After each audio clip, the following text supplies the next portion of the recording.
topic, Marvel's new plan going forward. So Bob Iger made another speech about what they're going to do in Marvel, and I mean it's good news. So so the new thing that he said is that they are going to be focusing on their bigger franchises. And obviously, they're going to be decreasing the output of their shows and movies, which we've seen that come to pass. Right, this year we're only getting one movie and a couple of shows, so we've seen that come to pass. And when Bob Iger is talking about bigger franchises, X-Men, Fantastic Four, more Avengers movies, the Thunderbolts might get canceled. So there are a lot of changes that will be happening. So You know, I hope Thunderbolts doesn't get canceled. I think that is going to be a good movie. But the one thing that I think about when I think about Thunderbolts and a potential Midnight Suns movie, I don't know that the MCU has the luxury that comics do in terms of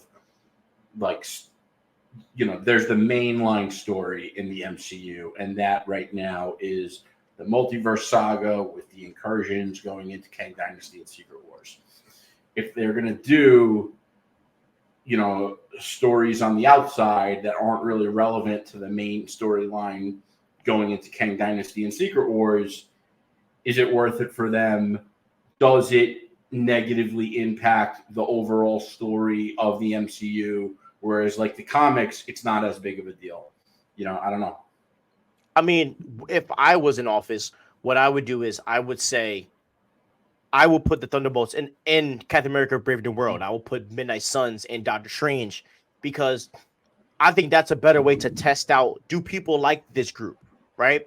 Because you still have your main character, so the movie can still gross a lot.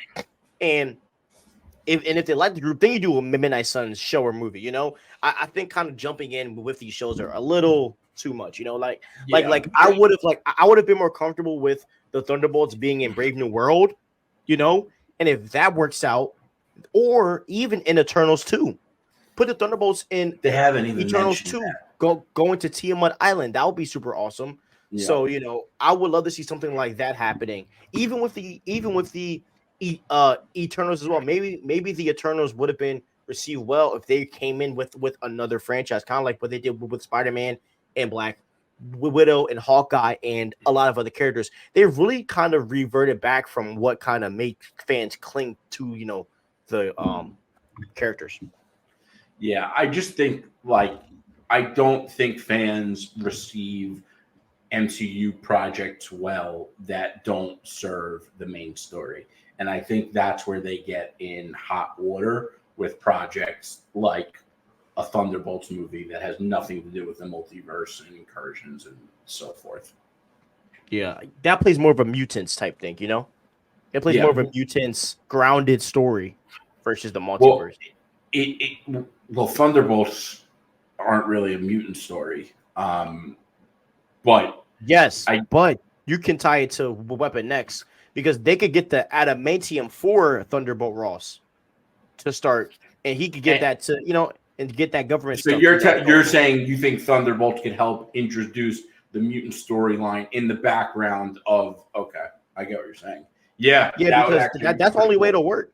That's the only way to work at this point. Yeah, because I don't think the MCU. My main point, and this is a better way to phrase it, I don't think the MCU has the luxury of being able to put out projects that do nothing to advance the main storylines or next big coming storyline, because people kind of say, oh, well, this is a shared universe and people are accustomed to these shows and movies that drive this big story home.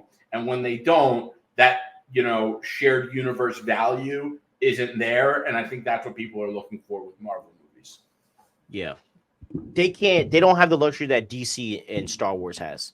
DC just has a lot of good characters that you can do Elseworlds projects on, and even with Star Wars, Star Wars is a big universe, and so is Marvel.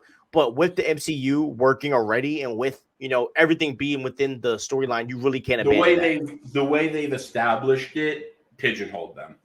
Yep, which is why James Gunn's DCU might be